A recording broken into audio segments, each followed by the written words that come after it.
Assalamualaikum warahmatullahi wabarakatuh. Perkenalkan, saya Yostria Afdillah, calon guru penggerak Angkatan ke-9 Kabupaten Solok.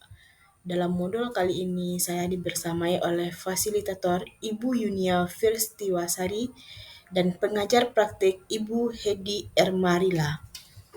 Dalam kesempatan kali ini, saya akan memaparkan materi tentang koneksi antar materi refleksi dan kesimpulan pemikiran Bapak Ki Hajar Dewantara. Untuk refleksi diri pada pemikiran Bapak Ki Hajar Dewantara pada modul 1.1 ini, saya menggunakan 3 pertanyaan pematik. Yang pertama, apa yang saya percaya tentang murid dan pembelajaran sebelum mengenal modul 1.1? Yang kedua, apa perubahan dari perilaku saya setelah mengenal modul 1.1? Dan yang ketiga, apa yang segera dapat saya terapkan agar suasana kelas saya mencerminkan pemikiran Bapak Ki Hajar Dewantara. Bapak Ibu yang berbahagia, sebelum mengenal filosofi Bapak Ki Hajar Dewantara, saya berpikir bahwa pembelajaran di kelas itu gurulah yang mendominasi pembelajaran, bukan siswa. Yang kedua, siswa itu ibarat kertas putih, orang dewasalah yang menentukan coraknya. Nah, yang ketiga, kognitif adalah capaian yang paling penting. Selanjutnya adalah saya sangat jarang sekali menggunakan lingkungan sebagai sumber belajar. Lupa kalau siswa mempunyai gaya belajar yang berbeda-beda. Nah, yang terakhir adalah hasil akhir adalah segala-galanya. Nah, inilah yang ada di pemikiran saya sebelum saya mengenal dengan filosofi Bapak Ki Hajar Dewantara. Bapak Ibu yang berbahagia, seperti yang kita ketahui bahwa Bapak Ki Hajar Dewantara mempunyai konsep-konsep pemikiran pembelajaran yang bertujuan untuk memerdekakan peserta didik agar mencapai kebahagiaan tertinggi di kelasnya. Nah, berikut ini saya akan membahas 3 filosofi tersebut. Yang pertama, trilogi pendidikan. Kedua, pendidikan yang menuntun. Dan yang ketiga, kodrat alam dan kodrat zaman.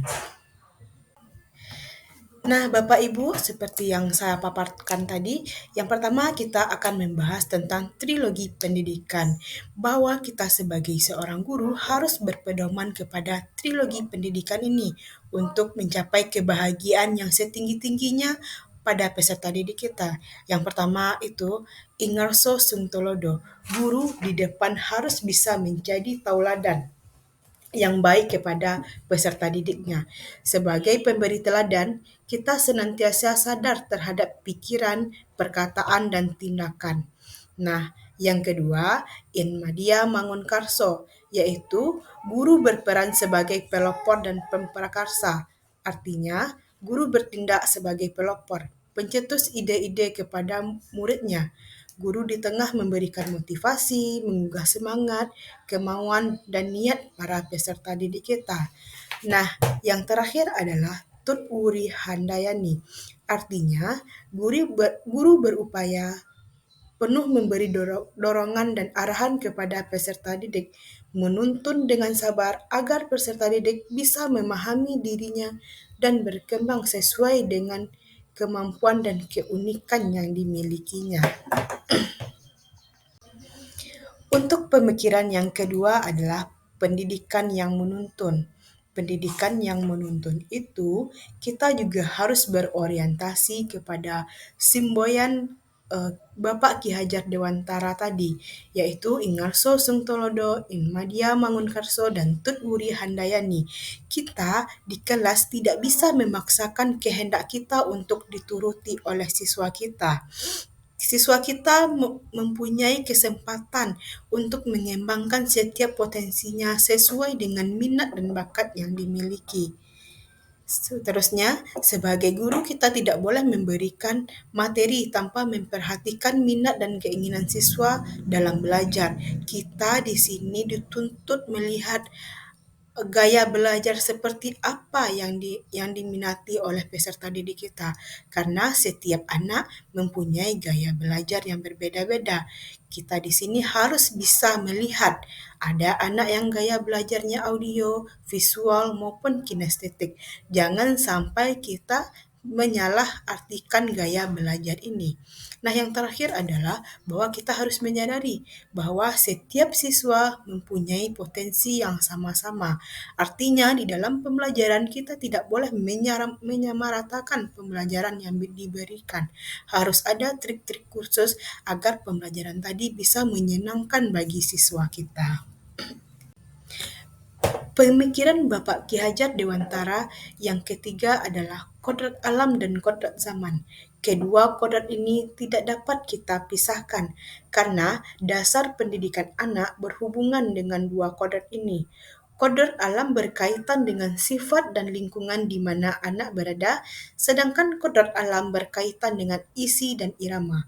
Artinya, setiap anak sudah membawa sifat dan karakternya masing-masing. Jadi sebagai guru kita tidak bisa menghafal sifat yang dasar tadi. Yang bisa kita lakukan adalah menunjukkan, menuntun, dan membimbing mereka agar menjadi seorang anak yang berakhlak baik. Kodrat zaman bisa diartikan bahwa kita sebagai guru harus membekali keterampilan kepada peserta didik sesuai dengan zamannya, agar mereka bisa hidup, berkarya, dan menyesuaikan diri dalam konteks pembelajaran yang sekarang. Peserta didik harus dibekali dengan kecakapan abad 21. Selain itu, kita juga harus mampu memanfaatkan lingkungan, kondisi geografis, serta lingkungan sosial budaya untuk dikaitkan dalam pembelajaran, agar anak mampu memaksimalkan setiap potensinya. Di era yang serba modern ini, kita juga harus bisa mengenalkan teknologi sebagai media dan dalam pembelajaran, agar anak berkembang dengan kemajuan teknologi dan pembelajaran di kelas pun menjadi menyenangkan. Nah, hal seperti inilah yang harus kita terapkan di dalam kelas agar pembelajaran kita benar-benar memerdekakan peserta didik kita untuk mencapai kebahagiaan yang setinggi-tingginya dalam pembelajaran. Penerapan dalam mewujudkan pemikiran Bapak Ki Hajar Dewantara berikut ini